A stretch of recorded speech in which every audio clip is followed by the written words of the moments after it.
Right. So, where do I am supposed to sit down? Here? I need to sit down here? Okay. And introduce yourself. Who are you? I don't know you boys. My name is Pau Pau. Pau Pau. What's your surname? Enciso? I'm Kembagay. Ken My Bagayas? name is Javis. And Javes. And of course, I know very well Lance, considering that in one time, we were together in Libes when you had this meeting. Uh, and of course, here we are. Why are we here? So we are supposed to interview you um, about how God is becoming closer. Ah, so that must be for your project in CLE. CLE stands for Christian life education. Christian Life Education. So let's start, considering that I must understand that you need, of course, to go to the mall and attend to all your leisures in life. So please tell us a bit about yourself. Whenever I am asked, of course, of that very personal question, I am very proud in telling that my most important achievement is for me to become or to be the mom of Jairus Ozara Sibulon Castillo Mir. And another thing, of course, I am a very happy wife of my husband.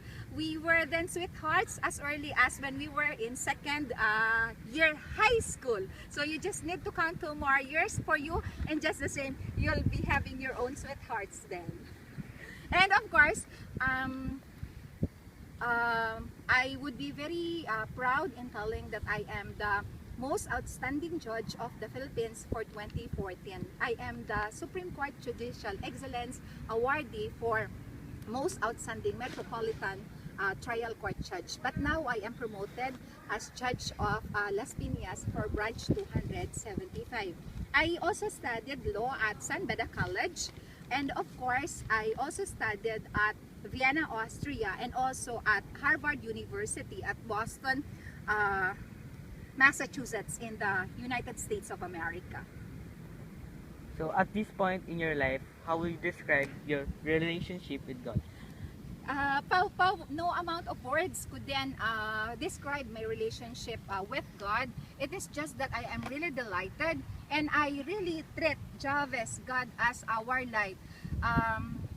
He is with us, and we really then exemplify His presence, not through mere words, but of course, as much as we could then help others. So you have also questions, Ken? And what are those? Can you share with us an experience in which you have been an instrument to God's love to others, especially those in need? My experience, of course, I am only confined as a judge and as a professor. I'm also teaching at the De La Salle.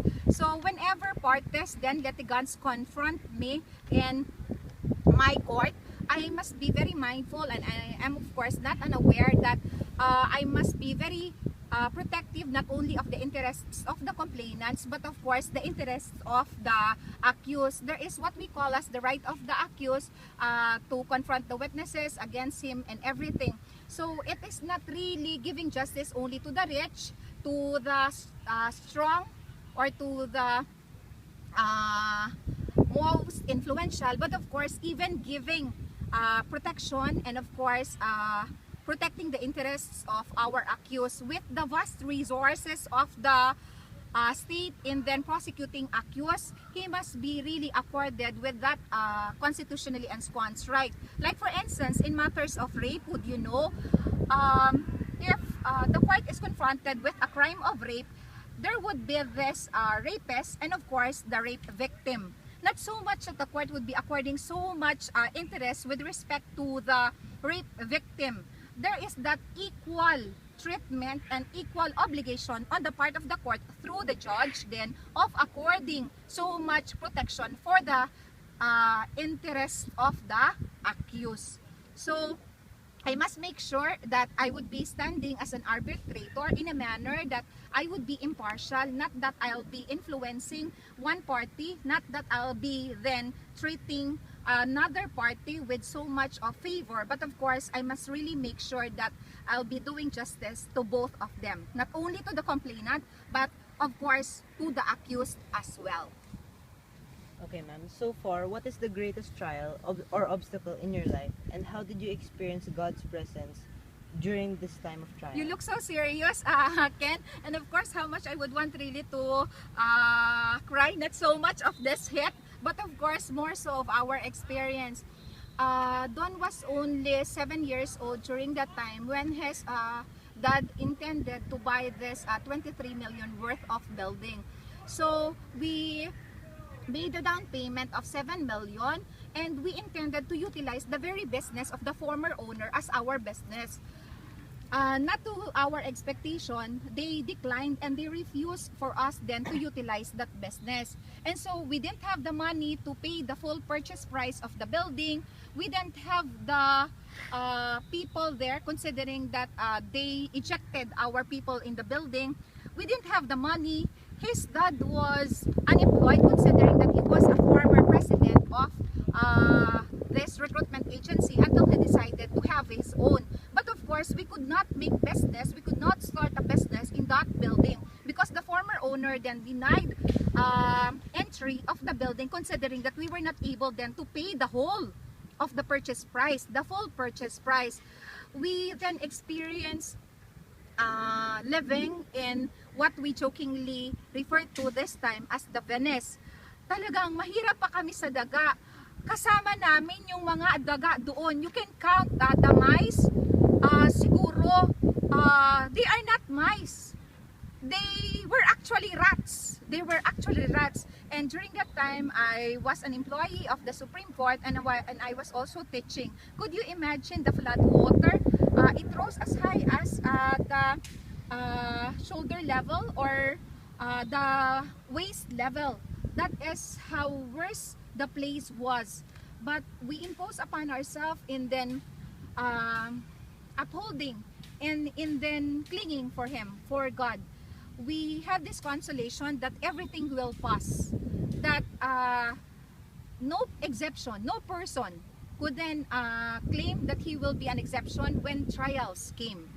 Sabi namin, lilipas din ang lahat ng yan. At pag dumating na sa time mo, just hold on to God.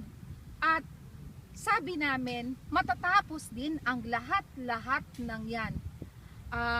Unlike having fine dining, we just had our dinner in a simple fast food, which we were not used to. Pero nakaya namin. We derived so much strength from each other. Tahimik lang ang lahat habang ginagawa namin ang lahat ng inaasahan sa bawat isa sa amin.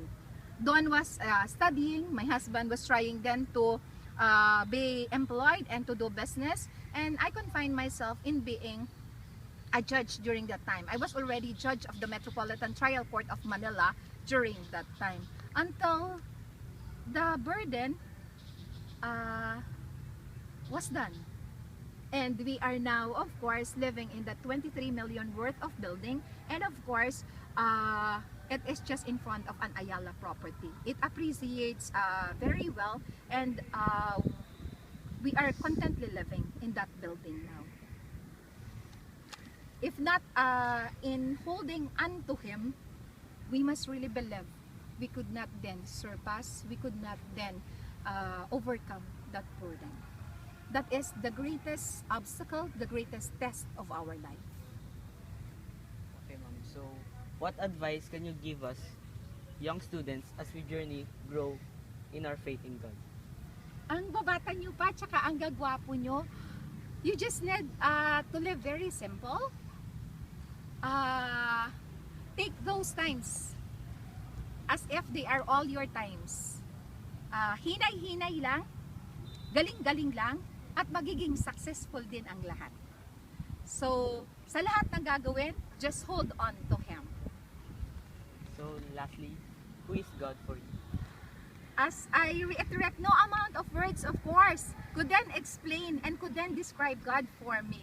I would rather than exemplify His image, His examples, and my faith to Him in this, in our actions, together with my family. Ken. Thank you Do very you have any other questions, Omar?